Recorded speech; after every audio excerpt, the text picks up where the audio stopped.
ষান্মাসিক সামষ্টিক মূল্যায়ন নির্দেশিকা 2023 শিক্ষাবর্ষে সপ্তম শ্রেণীর শিল্প ও সংস্কৃতি এই বইটি কিভাবে মূল্যায়ন করা হবে সেই জন্য শিক্ষক এবং শিক্ষার্থীদের জন্য বোর্ড কর্তৃক যে নির্দেশনাটি রয়েছে সেই নির্দেশনাটি নিয়ে তোমাদের সামনে হাজির হলাম।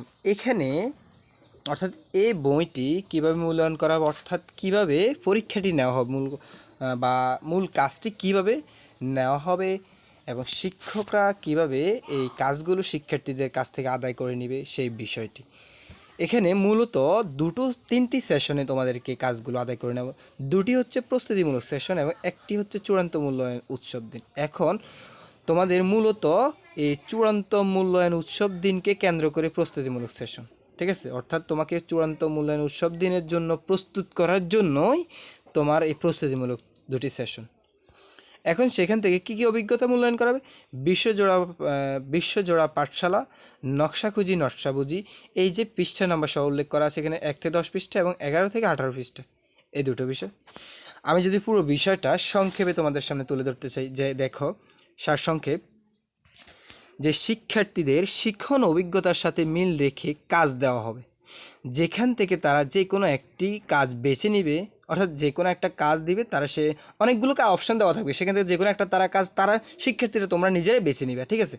এবং প্রস্তুতি নিবে সেই বিষয়টির উপর তোমরা প্রস্তুতি নিবা এবং এই যে কাজটুকু তারা এই যে তুমি যে বেছে নিবে সেই কাজটি তোমার প্রস্তুতিমূলক সেশনে শিক্ষকরা তোমাদের কাছ থেকে জেনে নিবে যে তুমি কি কাজ করতে চাও, তুমি কি অ্যান্সার করতে চাও, এটা শিক্ষার্থীদের কাছ থেকে তারা জেনে নিবে এবং শিক্ষার্থীদেরকে শিক্ষকরা পরামর্শ দেবে যে তুমি এই কাজটি যেহেতু করতে চাও তাহলে তুমি এই কাজটির উপর ভালোভাবে দক্ষতা অর্জন করে আসবে এবং চূড়ান্ত মূল্যায়ন উৎসব দিনে তোমার এই কাজটির উপর কী নেওয়া হবে, পরীক্ষা নেওয়া বা তোমার এই কাজটি তোমার কাছ থেকে আদায় করে নেওয়া হবে, মূলত এই কনসেপ্টটি আর কি।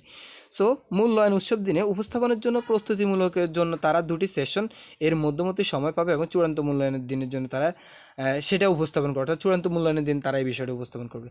এখন দেখো এই যে তাদের এই কাজগুলো কী কী, আমরা যদি এখান থেকে এই চকটি দেখি তাহলে তোমরা বুঝতে পারবা যে শিক্ষার্থীদের কাজ কী। শিক্ষার্থীদের কাজ হলো এই যে দেখো এখানে আমি প্রথমে পড়ে নিচ্ছি,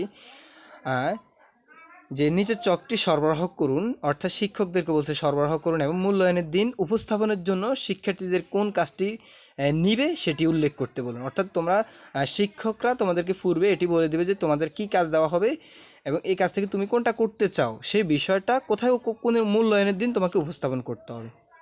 ধরো মোহন চৌধুরী, সে শিক্ষার্থীর নাম, একজন শিক্ষার্থীর নাম হচ্ছে মোহন চৌধুরী, ঠিক আছে? এটা সেখান থেকে প্রাকৃতির চক্র তৈরি করবে সে, প্রকৃতির বর্ণচক্র তৈরি করবে সে, সেই বিষয়টি সে পূর্বে থেকে। এখন এই কাজটি চারটা কাজ দেওয়া হবে, তুমি চারটা থেকে যেখানে একটা স্টেপ বেছে নিবে। ধরো এখানে আঁকতে বলা হবে, গড়তে বলা হবে, গান গাইতে বলা হবে, আবৃত্তি করতে বলা হবে। তাহলে তোমাকে প্রকৃতির বর্ণনা তৈরি করতে বলা হবে, তুমি বলবো যে হ্যাঁ আমি করু মোহন চৌধুরী, তোমার নাম উল্লেখ করে তুমি বলবো যে হ্যাঁ আমি এই চিত্রটি এঁকে দেবো, ঠিক আছে?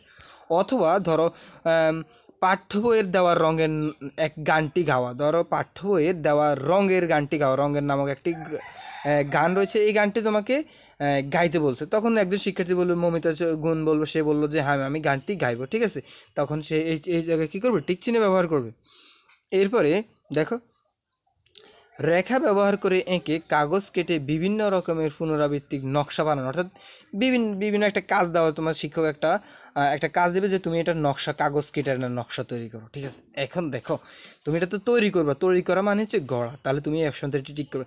এইভাবে তোমার শিক্ষক তোমার নির্ধারিত এখানে কাজগুলো দিবে এবং তুমি কি এই কাজটা কিভাবে তৈরি করে দিবা, কি এটা তুমি কি আবৃত্তি করবা, না তুমি কি এটা গাইবা, না তুমি এটা তৈরি করবা, নাকি তুমি এটা এঁকে উপস্থাপন করবা, এই চকটি তোমার শিক্ষককে তুমি পূর্বে জানিয়ে দেবে। অর্থাৎ শিক্ষক এটা তোমার কাছ থেকে জেনে নেবে এবং তোমাকে এটা চূড়ান্ত মূল্যায়ন উৎসব দিনে তোমাকে এটা করতে দেওয়া হবে, ঠিক আছে?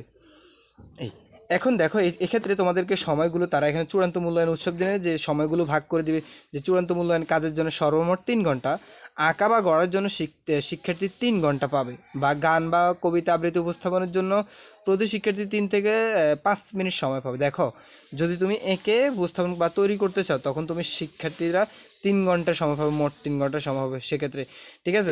যেহেতু আঁকতে বা গড়ে তুলতে বা তৈরি করতে এই বিষয়টা সময়ব্যাপী এবং এটা শিক্ষকের সামনে চূড়ান্ত মূল্যায়ন উৎসব দিনে তোমাকে এটা তৈরি করতে হবে, ঠিক আছে? আর কবিতা আবৃত্তি অথবা গান যদি তুমি গাও সেটার জন্য তুমি সময় পাবে 3 থেকে 5 মিনিট, ঠিক আছে।